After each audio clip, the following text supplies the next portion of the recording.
Vacancy. सही जवाब है पंचायती राज। उनका नाम ही नहीं क्या?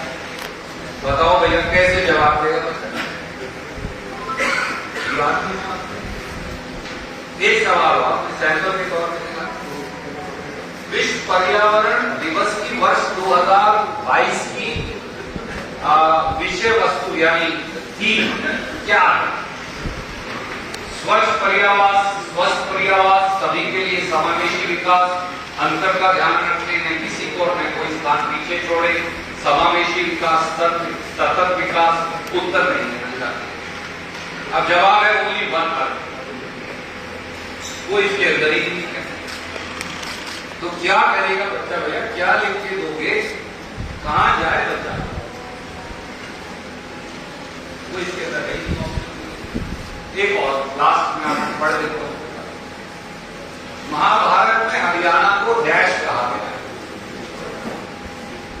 बहुगण, जय संहिता, हरिधाम, कृषिधाम उत्तर नहीं दिया गया। जो महाराज कट्टर साहब और दुष्यंत जी हैं वो कहते हैं कृषिधाम कहा गया है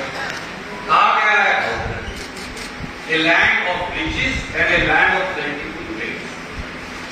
आपको महाभारत की जानकारी नहीं है भैया, क्यों ऐसे सवाल पूछते हो? जरूरी है कट्टर साहब को पूछना जिसका जवाब ना आपको आता, ना दुष्यंत चौटाला को आता, ना चेयरमैन HSSC को आता।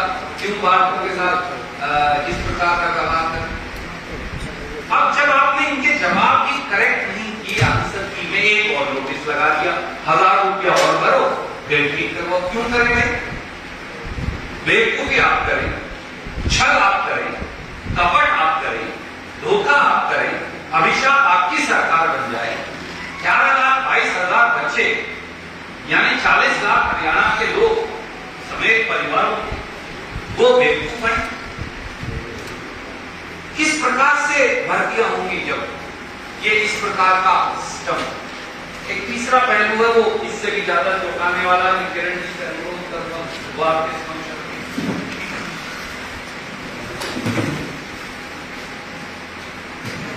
धन्यवाद संदीप जी, बहुत विस्तार से आपने सचमुच में ये दिखाया कि किस तरह से ये कॉमन एलिजिबिलिटी टेस्ट तो एक्चुअली एक्सपर्टेशन टेस्ट बन गया और किस तरह से हमारे बच्चों के साथ इतना जबरदस्त खिलवाड़ हो रहा है। शैलजा जी ने बताया कि किस तरह से 2 लाख पद जो हैं आज हरियाणा के अंदर खाली हैं। 2019 से लेकर 2023 के बीच कोई भी बड़ी भर्ती नहीं हुई। युवा जो हैं वो दर बदर की ठोकरें खा रहे हैं, हताश हो रहे हैं, बुरे हाल होके हो रहे हैं और सरकार जो है उसके कोई फर्क ही नहीं पड़ता। एक तरह से इतना जबरदस्त माहौल जो है नौजवानों का जो है ये सरकार ने बना लिया है। आपको याद होगा कि जब ये डबल इंजन सरकार 2 बारी बनी, वायदा किया गया था कि 2.5 करोड़ नौकरियां हर साल जो है नौजवानों को दी जाएंगी। अब 2.5 करोड़ की तो बात छोड़िए, यहां तो 2 लाख नौकरियां जो लंबित पड़ी हैं 2019 से, उन नौकरियों को आज तक नहीं भरा गया। और किस तरह से नौजवानों के साथ खिलवाड़ हो रहा है वो आप सबके सामने, और मैं आपको किसी तरीके से मैं बताती हूँ कि या तो ये हजारों जो भर्तियां हैं इनका जो है नतीजा वो नहीं निकाला, या फिर इनको रद्द कर दी गई है, और या फिर गलत नीति के कारण जो है कोर्ट के जो है चक्कर काटने पड़ रहे हैं। तो हालात ये हो गए हैं कि आज के दिन कोई भी जो युवा है उसको समझ नहीं आ रहा कि हम आगे किस तरह से हमारे को नौकरी मिलेगी। बाकी नौकरी जो लंबित है वो तो दी नहीं है। कौशल रोजगार योजना जो है वो शुरू करें, जो खुद जो है स्वयं विधानसभा के अंदर जब ये प्रश्न मैंने उठाया उसमें कहा गया कि ये तो कच्ची नौकरी, अब ये कच्ची नौकरी जो है 1 साल की है और उसके अंदर भी आपको मालूम है किस तरह से जो है बच्चों को जो है हफ्ते के बाद भी निकाला गया है।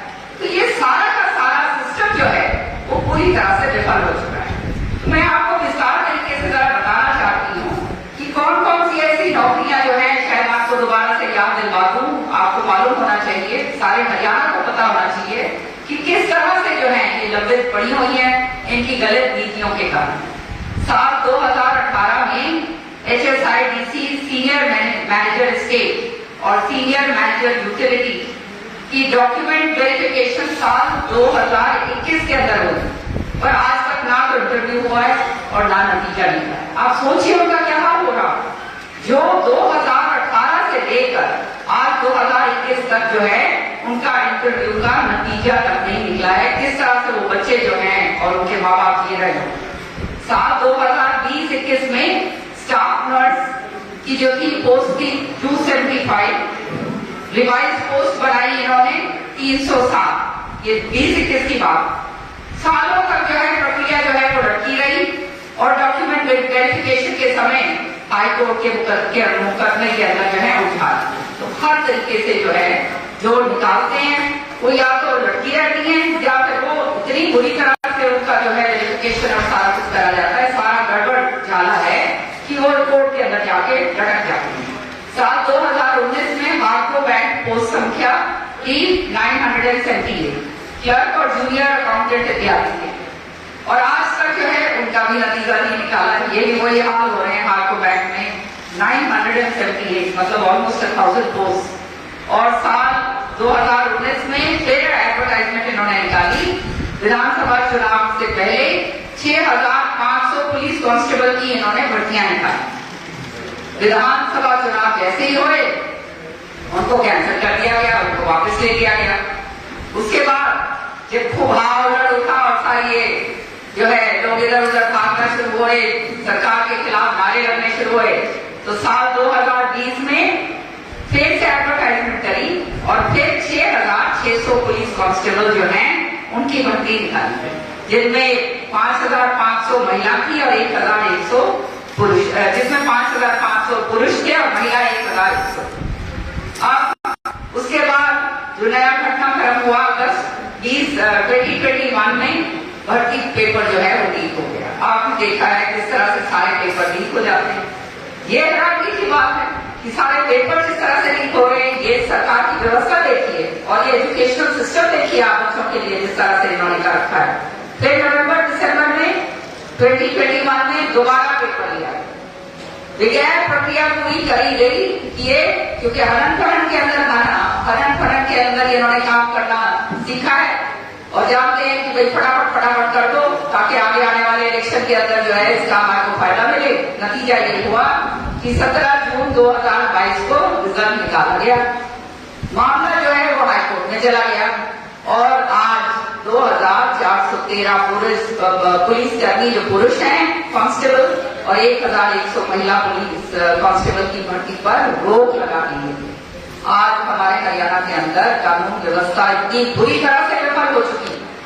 घर घर के अंदर आप देख रहे हो डकैतियां हो रही हैं, मर्डर्स हो रहे हैं, महिलाएं जो है बाहर निकलने से डरती हैं, व्यापारी भाई जो हैं वो अपना काम धंधा करके जब घर आते हैं तो उनको डर लगता है कि रास्ते में ही उनके साथ कोई दूसरी वारदात ना हो जाए। पुलिस जो है वो पूरी तरह से जो है हर तरीके से जो पुलिस की व्यवस्था है वो खत्म हो चुकी है और जो कांस्टेबल है वो इनसे भर्ती नहीं हो रहे। तो आप समझ सकते हो ये सरकार आगे करेगी क्या। आगे सुनिए, साल 2019 में आरोही स्कूलों में टीचिंग और नॉन टीचिंग पोस्ट की संख्या इन्होंने निकाली 895। अब जो है सालों तक जो है ये भर्ती लटकी रही और फिर रद्द कर दिया। विधानसभा के अंदर जब ये प्रश्न हम पूछते हैं तो ये बड़ी जोर शोर से अपना पीठ थपथपाते हैं।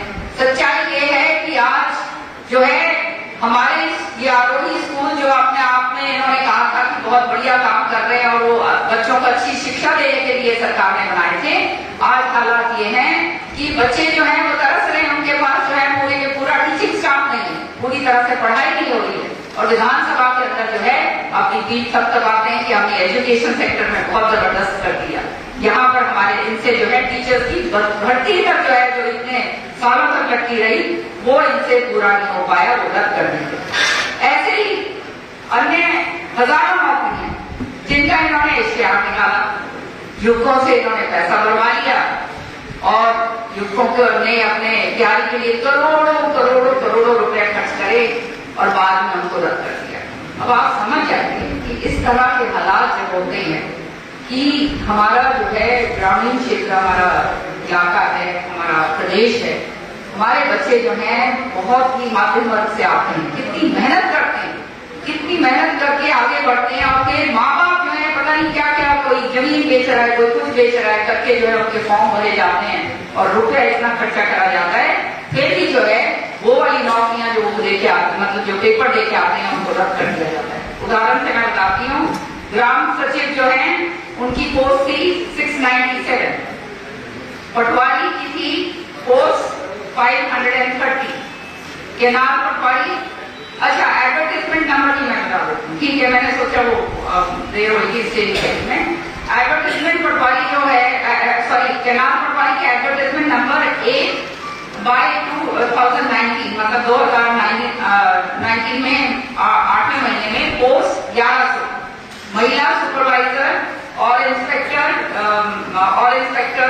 के जो है एडवर्टाइजमेंट नंबर है 15/2019।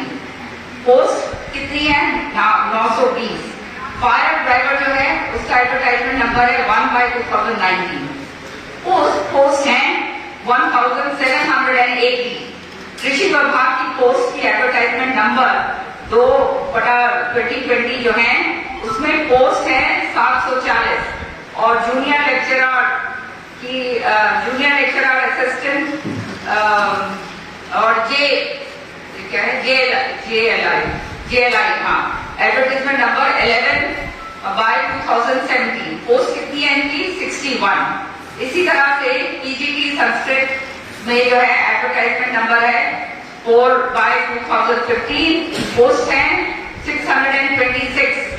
टीजीटी संस्कृत की जो है एडवर्टाइजमेंट नंबर है 7/2015, पोस्ट है 664। इलेक्शन तहसीलदार जो है प्लस आईआईटी के जो तहसीलदार हैं उनके एडवर्टाइजमेंट नंबर 1/2020 और पोस्ट इनकी जो है आप जानते हो, इनकी पोस्ट है 664। पहले तो पेपर लीक हुआ, फिर दोबारा इन सारी पोस्टों के लिए एग्जाम दिलवाया गया और 17 जून 2022 को आनंद फानंद में रिजल्ट इन्होंने निकाला गया। तो हालात जो हैं आज सारे के सारे स्पष्ट तरीके से आपके सामने। और 2 दिसंबर 2022 को पीजीटी और टीजीटी श्रेणी में 2069 अध्यापकों की भर्ती करेगी। अब उन सबको बगैर कारण बताए खारिज कर दिया गया। वो दर बदर की ठोकरें खा रहे हैं, जगह जगह अपनी दरखास्त लेकर पहुंचते हैं कि हमारा क्या होगा, हमारे को जो है भर्ती करा गया और अब हमारे को बाहर निकाल दिया गया। अब कह रहे हैं कौशल रोजगार योजना के अंदर इनको कच्चा जो है वो उनको दे देंगे। तो इस तरह की जाति जो है जो हमारे युवकों के साथ हुई है, ये पूरी तरह से ऐसी अनदेखी कभी भी इस प्रदेश के अंदर नहीं हुई।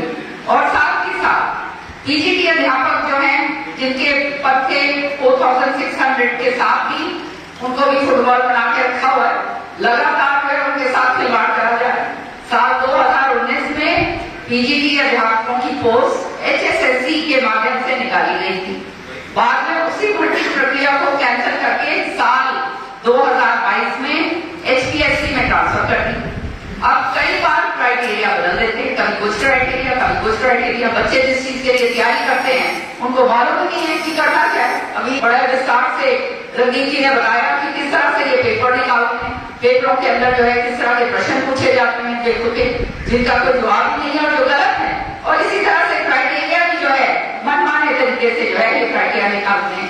और जब ये क्राइटेरिया कई बार बदलते हैं, उसके बदलने के बाद 25 मई 2023 को 8 विषयों के 3863 पीजीटी पद पर और जो है 630 मेवाड़ के जो पीजीटी पद थे उनकी जो है सारी की सारी भर्ती जो है वो खारिज कर दी।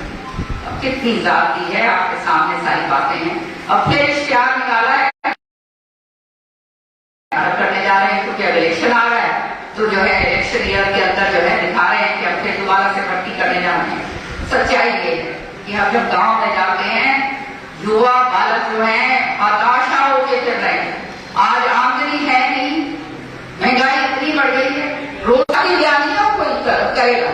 जो बच्चे के पास नौकरी नहीं है, जो अपने घर का पालन पोषण नहीं कर सकता, जो है उनको लड़कियां देने से जो है रिश्ते जो है वो बंद हो गए।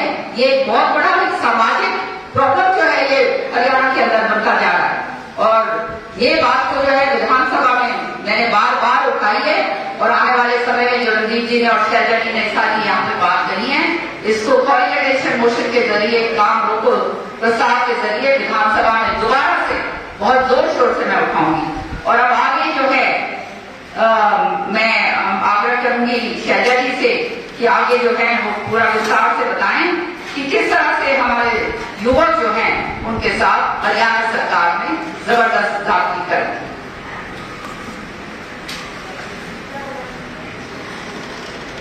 बहुत ज्यादा समय आपका नहीं लेंगे। एक और बिंदु है जिसकी ओर आपका ध्यान आकर्षित करना चाहूँ। अव्वल तो नौकरियां निकालनी है तो पहले ही फॉर्म कैंसिल, लेकिन अगर उसके बावजूद पेपर होते हैं तो पेपर लीक होता है। उससे आगे अगर चले, अगर नौकरियां मिल भी जाती हैं तो वो किस तरह से मिल रही हैं, हरियाणा के युवाओं के साथ एक और छलावा कैसे होता है, उसके भी 2-3 उदाहरण देना चाहूंगी छोटे छोटे शब्दों में। 2019 के बाद से जो नौकरियां निकली हैं, उदाहरण के तौर पर एसडीओ की बिजली विभाग की भर्ती जो 2019 में थी, उसमें 80 पदों में, क्या आपको मैं बता सकती हूँ कितने पद हरियाणा के लोगों को मिले? 80 में से केवल और केवल 2 पद हरियाणा वासियों को मिले। और फिर ये आप जानते हैं बवाल उठा, हमने सबने शोर मचाया, मीडिया में बहुत निकला कि ये भर्ती कैंसिल कर देनी पड़ेगी। उसका क्या हो रहा है किसी को कुछ मालूम। 2019 में एचसीएस की भर्ती 1/3 उम्मीदवार हरियाणा के बाहर के भर्ती मिले। 2021 में एसडीओ के 180 पदों में हरियाणा के 180 में केवल और केवल 22 हरियाणा के युवाओं की भर्ती और ये भी तो कैंसिल किया। 19 में असिस्टेंट प्रोफेसर पॉलिटिकल साइंस की भर्ती में 18 में से 11 उम्मीदवार बाहर थे। एग्रीकल्चर डेवलपमेंट ऑफिसर की जनरल कैटेगरी के 23 पदों में से 23 में से 16 बाहर थे। 2021 में टेक्निकल एजुकेशन लेक्चरर के पदों में जनरल कैटेगरी में 157 पदों में से 106 बाहर के लोगों की नियुक्ति। साथियों, हरियाणा केवल एक ऐसा प्रांत है कि हम इतना ज्यादा नेशनल इंटीग्रेशन में विश्वास रखते हैं कि यहाँ स्टाफ नर्स और वेटनरी की पोस्ट के लिए ना तो हरियाणा नर्सिंग रजिस्ट्रेशन काउंसिल और ना हरियाणा वेटनरी रजिस्ट्रेशन काउंसिल का पंजीकरण करना अनिवार्य है। और स्टेटों में है कि उनके स्टेट रजिस्ट्रेशन काउंसिल में पंजीकरण अनिवार्य होता है और तभी उनके यहाँ स्टेट में भर्ती के लिए अप्लाई करके उनकी नियुक्ति होती है। हरियाणा में ऐसा कुछ नहीं है कि यहाँ के लोग यहाँ पर नौकरी पा सके, यहाँ की एजुकेशन प्राप्त करके यहाँ की नौकरी पा सके। हाँ, बाहर पंजीकरण दूसरे राज्यों की पंजीकरण से आओ और यहाँ पर नौकरी पाओ। इतना खुला दिल है यहाँ की सरकार कि अपने लोग तो नजर आते नहीं, अपने कहते कहावत है ये तो ले अंधेरा। तो हमारे यहाँ के लोगों को, युवाओं को कुछ मिलना नहीं साथी। आज के दिन भविष्य युवाओं के हाथ में ही होता है। हमारे राज्य में युवाओं का क्या भविष्य है? केवल अंधकार ही अंधकार। राहुल जी ने इन बातों पर ध्यान डाला, बेरोजगारों की आवाज उठाई, गरीबों की आवाज उठाई। देश भर में उन्होंने पद यात्रा की 3500 किलोमीटर से ज्यादा हम सभी लोग इसमें शामिल हुए और आपने देखा कि एक ऐसा ऐतिहासिक और यात्रा हुई कि हरियाणा में युवाओं में एक नई ऊर्जा। तो अब इस ऊर्जा का इस्तेमाल हमें करना है, हरियाणा के युवाओं ने करना। ये जो भाजपा जसपा की सरकार है, ये अपना मत खो चुकी है। इनके नारों की तरह इनकी हर बात खोखली है।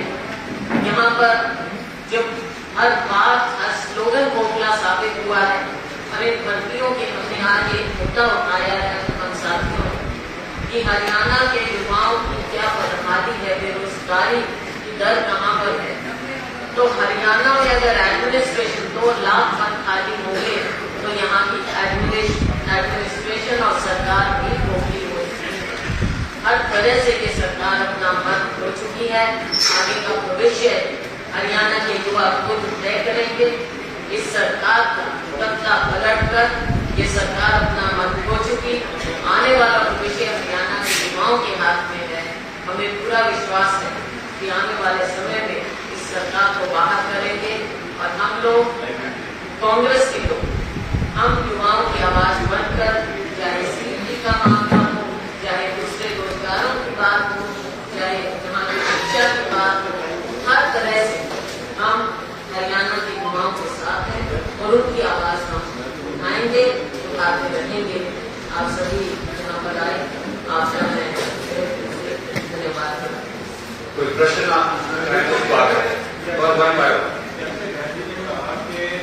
युवाओं की शादियां नहीं हो रही, लेकिन सीएम ने एक ऐसी स्कीम लेके आ रहे हैं कि 45 साल से ऊपर के युवाओं को अब पेंशन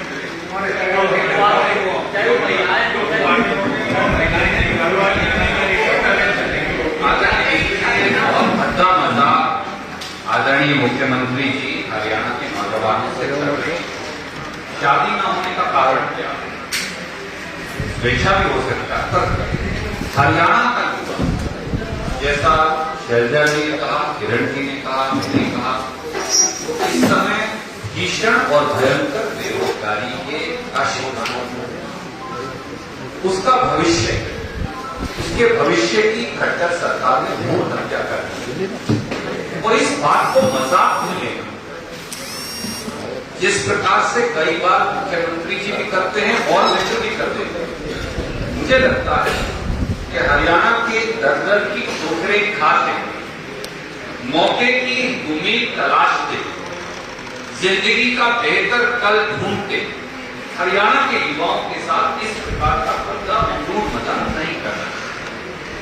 ये सुनने वाला सर, आपने सीटी के सारे सिस्टम कई सवाल खड़े किए, तो क्या ये सीटी सिस्टम आप वापस लेने की या डिमांड करते हैं? सीटी सिस्टम जो है जिस पर आपने कई क्वेश्चन मार्क लगाए, तो क्या इस सीटी सिस्टम को खत्म करने की बात करते हैं? देखिए, सीईटी सिस्टम जो है, कॉमन एक्सप्लॉयटेशन टेस्ट, हरियाणा के युवाओं को बेवकूफ बनाने का धंधा बना लिया है खट्टर सरकार। और ये कॉमन एक्सप्लॉयटेशन टेस्ट बन गया, इसमें जितनी खामियां 2019 से हम 2023 में आ गए, आज तक रोजगार मिला नहीं, और जिस प्रकार से इसमें गलतियां हैं, खामियां हैं, ना आगे मिलने वाला, तो ऐसे में हरियाणा के युवाओं के भविष्य की भ्रूण हत्या क्यों हो रही है?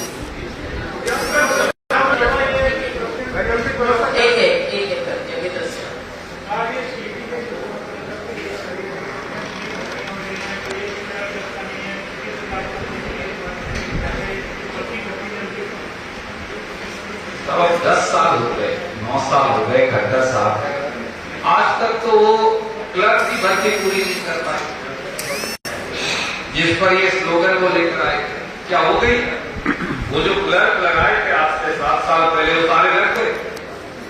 3 बार आप उनका रिजल्ट निकाल चुके हैं, 2 बार उनको नौकरियों से हटा चुके हैं, फिर आप उन्हें ले लेते हैं, फिर हटा देते हैं। हरियाणा के युवाओं के भविष्य को अंधकार में धकेलने का काम श्री मनोहर लाल खट्टर और श्री दुष्यंत चौटाला कर रहे हैं और अपनी विफलताओं का, सरकार की नाकामियों, निकम्मेपन और नकारापन का ठीकरा बजाय हरियाणा के युवाओं के सर पर फोड़ देंगे, अपने गिरेबा में झांक कर देखे, क्योंकि कटघरे में खड़े असली दोषी श्री मनोहर लाल खट्टर और भूषण चौटाला। सीएम का आप कह रहे हैं आने वाले समय में मौका मिलेगा कांग्रेस को, क्या इस तरीके के बदलाव देखिए, कॉमन एलिजिबिलिटी टेस्ट का मतलब क्या होता है कि आप शॉर्ट लिस्टिंग कर रहे हैं, फिर आप कह रहे हैं शॉर्ट लिस्टिंग भी नहीं मानेंगे, हम तो इससे भी 4 टाइम बुलाएंगे, 4 टाइम वैसे ही उतारो, सब बच्चों को मौका दो। फिर आप उनको क्यों 4-4, 5-5 साल तक धक्के दे रहे हैं? इसका लॉजिक क्या है? इसका लक्ष्य क्या है? इसका लक्ष्य केवल और केवल युवाओं को मूर्ख बनाना है। इस नीति पर पुनर्विचार करने की आवश्यकता है। क्या कांग्रेस सरकार इसे लागू करना चाहेगा? Why will be not review it? जो चीज भी हरियाणा के युवाओं के हक में नहीं है, उन सारी चीजों को रिव्यू किया जाएगा। रणदीप जी, आप ये रणदीप जी इधर एक मेरा सवाल आपसे है, आप सारे लोग यहाँ पे इसके बाद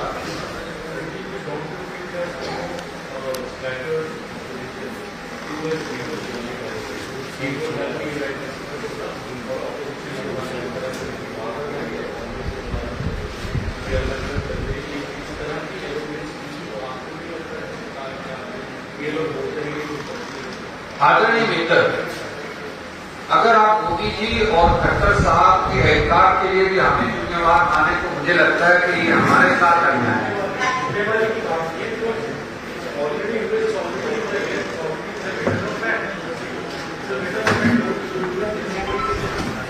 The truth is, and I respect what you are saying, let me answer.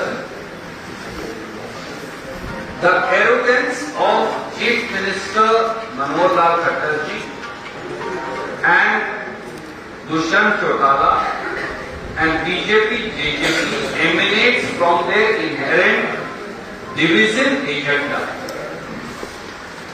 BJP successfully for some time implemented a poisonous agenda of caste division in Haryana, based on which they rode to power. They segregated cities and villages, they segregated farmers and others, and they tried to divide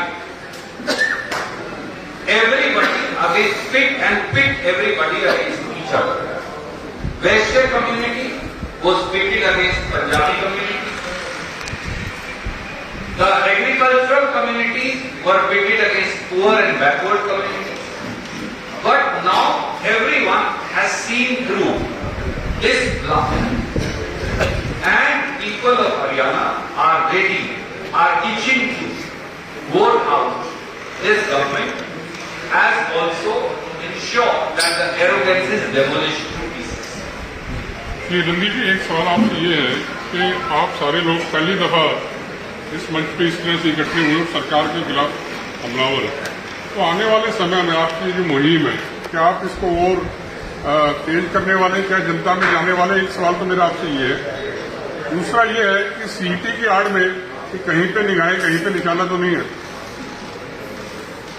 देखिए, हम आपकी तरह सजग और पहले पत्रकार तो नहीं है, क्योंकि साधारण आप भी तो सब इकट्ठे होकर आए, 50 साल 70 साल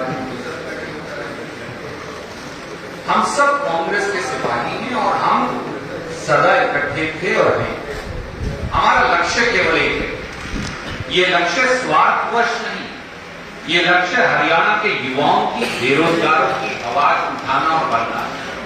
और इसके लिए हर प्रकार का संघर्ष जो करना पड़ेगा, आगे आने वाले दिनों में हम वो संघर्ष करेंगे। रणदीप जी, सारे और जहां तक आपने कहा,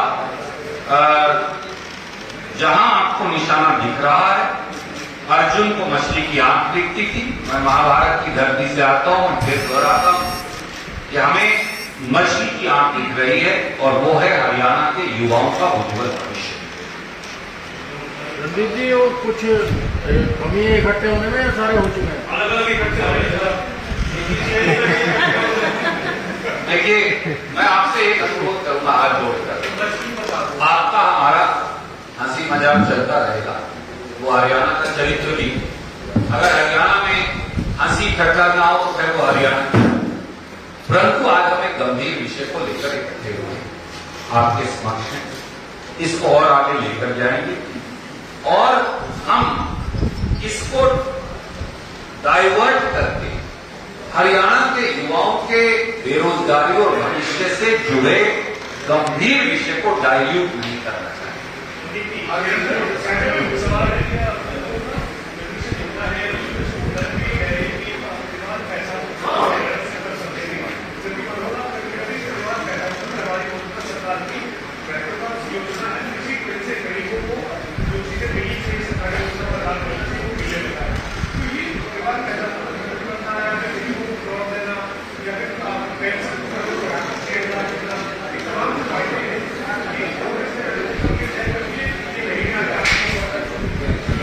जैसा अभी रणदीप जी ने कहा कि जो इस सरकार में गलत होगी या जो खामियां उन सब चीजों को कांग्रेस सत्ता में आने पर रिव्यू करेगी। इससे पहले क्योंकि हर पार्टी का या कम से कम हमारी पार्टी की तो परंपरा है कि चुनाव से पहले हमारी मैनिफेस्टो कमेटी बनती है।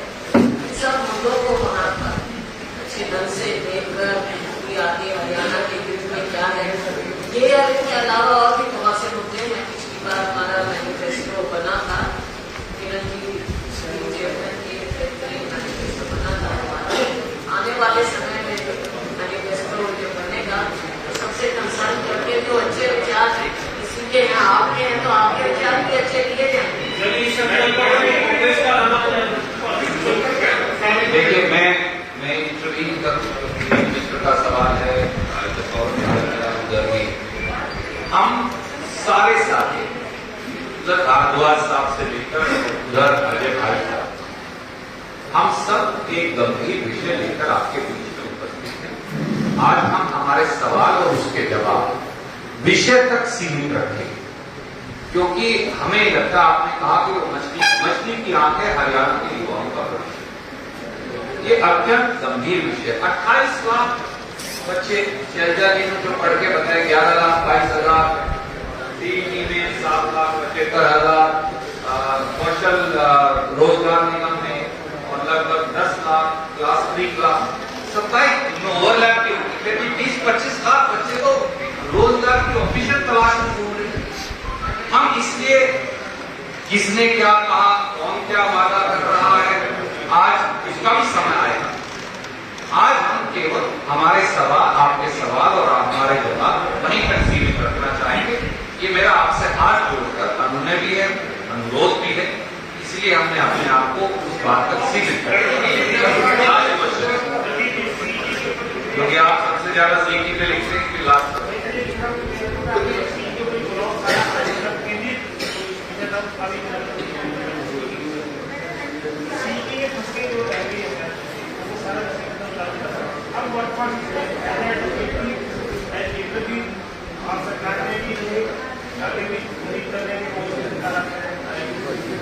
वर्तमान परिस्थिति में क्या करना चाहिए?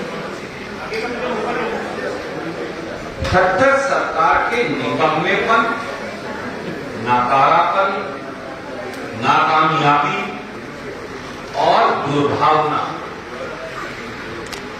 का एपिटैट है, इसीलिए इसे कॉमन एक्सप्लॉयटेशन रिस्क का हमें नाम दिया है। इसकी त्रुटियां मैंने आपको 6 त्रुटियां बताई, शैलजा जी ने, मैंने, किरण जी ने, हम सब ने, चंद्रमोहन जी ने, हमारे कार्यकारी अध्यक्षगण बैठे। क्या इनकी कोई त्रुटियां दूर कर सकता है? पर मुख्यमंत्री जी मौन है, दुष्यंत चौटाला जी को कोई जानकारी नहीं और बच्चे जो हैं वो दर की ठोकरें खा रहे हैं। इसलिए हम एक निर्णायक संघर्ष करेंगे ताकि हर वो त्रुटि जो हरियाणा के युवा इस कॉमन एक्सप्लॉयटेशन टेस्ट में बता रहे हैं, हम मजबूर करेंगे सरकार को कि वो इसे दूर करें।